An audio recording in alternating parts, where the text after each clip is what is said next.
You know, Ron, I love that you are here to go over this next story with us because I know that you just visited this park and had some things to say about it. What am I talking about? I'm talking about this story from Walt Disney World News Today. Rare character meet and greets now scheduled daily at Disney's Hollywood Studios. This by Gretchen McDermott, September 28, 2025. Now, rare characters, we wouldn't necessarily make a That Park Plays video about this, but I'm bringing this up for a reason, a very good reason, actually, because this is not all that Disney's doing for this struggling theme park. They're also doing a band and juggling thing. I wish I was making this up. Holly Groove Swing Band.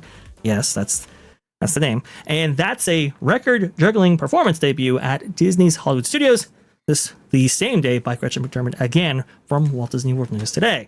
It appears to me that they're bringing out rare characters, and by rare I mean like Mary Poppins, Bert, looks like we have Pinocchio, I think we have Jiminy Cricket as well, and then they're coming up with these bands to make up for, I would say, the shortfall of attractions in this park. Ron, I know you just visited Disney's Hollywood Studios. In your view, is that what you read from this story? Because there is almost nothing available, and now you're going to have a lot of this park as well that we've seen from like Animal Kingdom, Magic Kingdom, and so forth behind construction walls. What is going on over there? Is this a cheap way to add things to do in a struggling theme park? Or is this, are they doing this out of the kindness of their heart to please guests that have showed up at Disney's Hollywood Studios? It's cheap. It's cheap because it's contracted help. It's outside of Disney. They're not hiring these people. They're not Disney employees. And I personally know, one of the people who is then put in charge of these particular non-cast members, somebody who helps like coordinate all of the outside entertainment.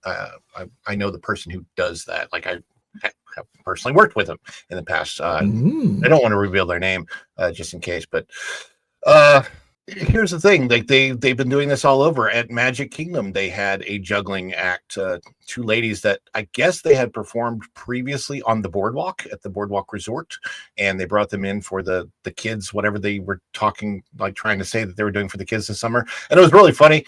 Pretty good act. I watched it several times while I was there because nobody else was really watching. There's like, it was under the Storybook Circus area, which is normally just a place where people rest and charge their phones, and they had that in there, and they had a couple of cast members that would play with the kids between acts and bring out a character meet and greet.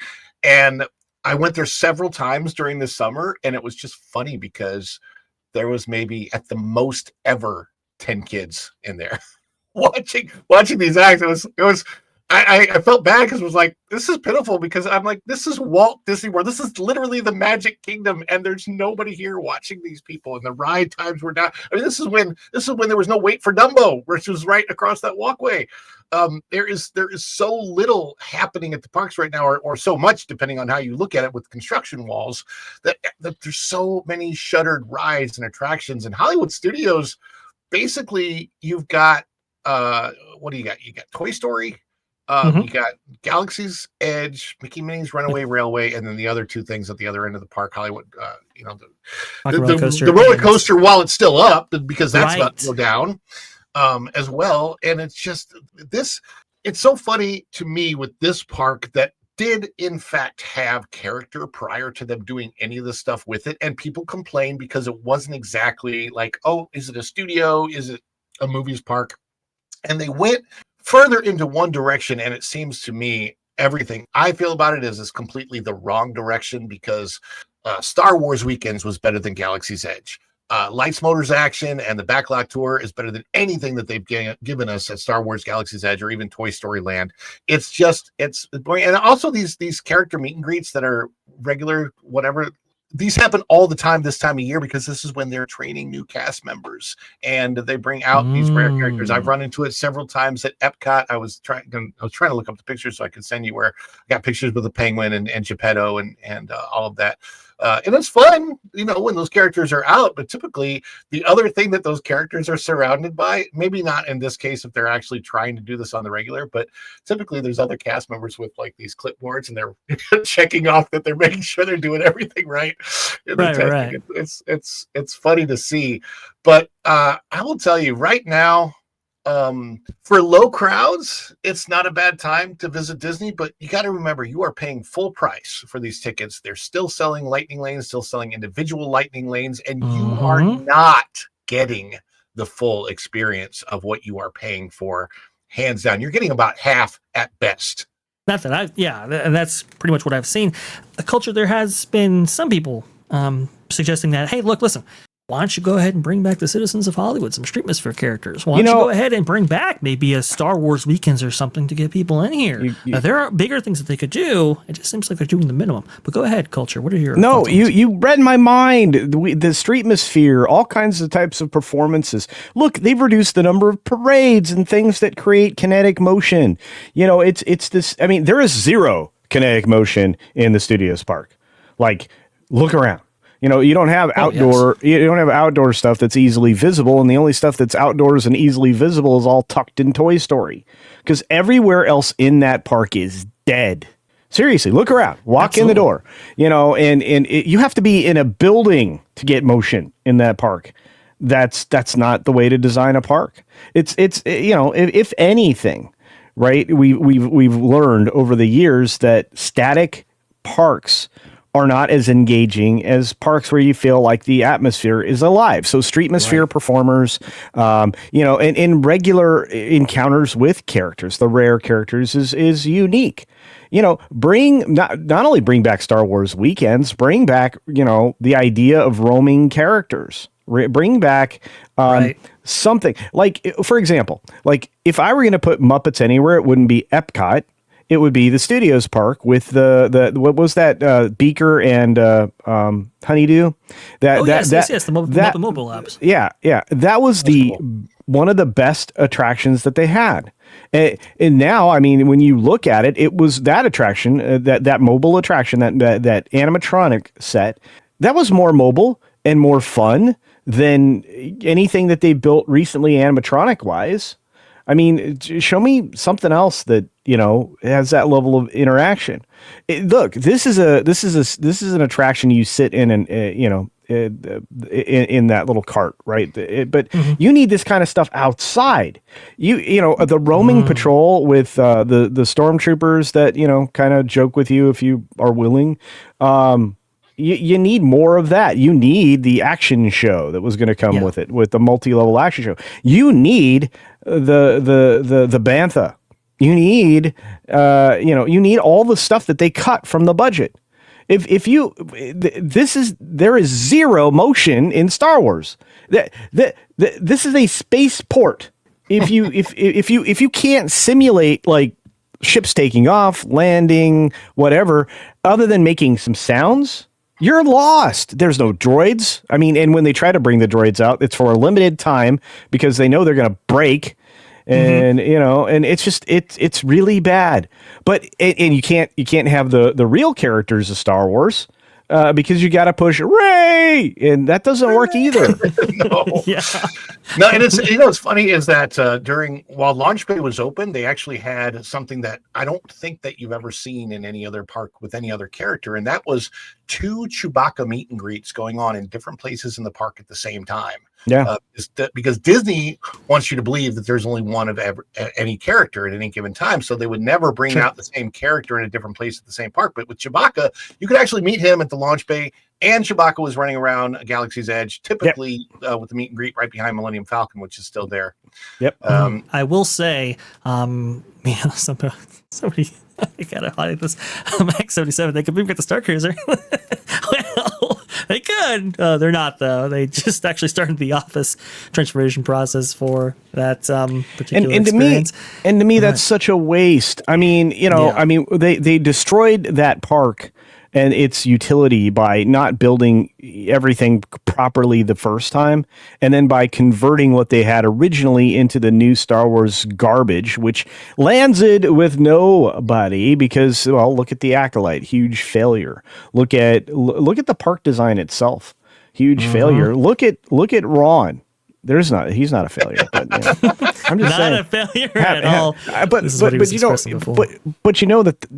the thing. We get all these rare characters. They sell. You should, and I know it's hot. Okay, I don't want to hear that. It's hot to be a walk around character. I know, But it's also something that Disney had that was pretty unique because they have all these easily identifiable characters. And a lot of the themed entertainment parks didn't really, you know. I mean, what did you get? You got Knott's got the Peanuts gang, right? And Snoopy. But that was about it. You know, you kind of go through all of these other themed attraction locations. And until Universal just decided, you know what, we're getting in this business. And when they got in the business for real, you end up with a massive park. Disney is so far behind. They're just miles behind. And look, this is Streetmosphere. This is entertainment. This is walking around stuff. It's audio. It's visual.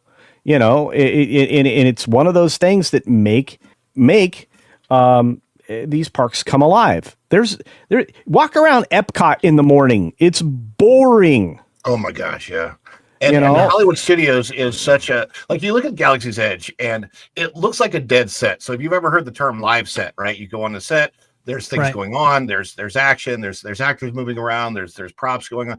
Okay, you walk at Galaxy's Edge and it doesn't really feel like you're in Star Wars. It feels like you're in a dead Star Wars set that was abandoned and now there's a bunch of people walking around in it, but there is no life to it. There's no what maybe you see Rey, who nobody cares about. Maybe you see Kylo Ren. And you know, it's funny because those characters attract 10, 15 people around them in a crowd, which is not much. It's not what Star Wars should be. And it's like showing off a tremendous mistake, so much so that they had what was attached to it, the hotel, shuttered, a complete $1.5 billion mistake.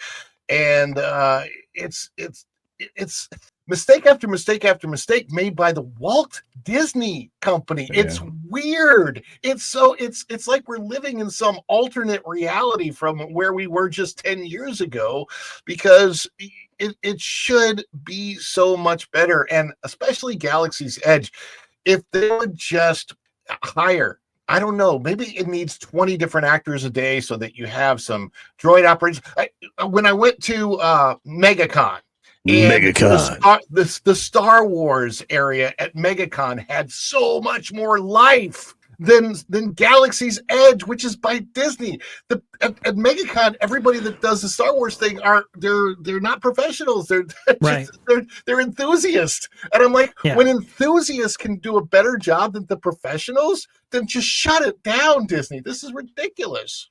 It is so very true, and it's just it's profound because on the Star Wars thing, drones and Galaxy's Edge, easy, yes, that was the plan, and I think WDI developed those drones and cooperation with another company. I can't remember them at the time. Yeah, used them once for the media, and then no more. I actually saw them, not at Disney, but you know, basically in storage at the Palm Springs Air Museum.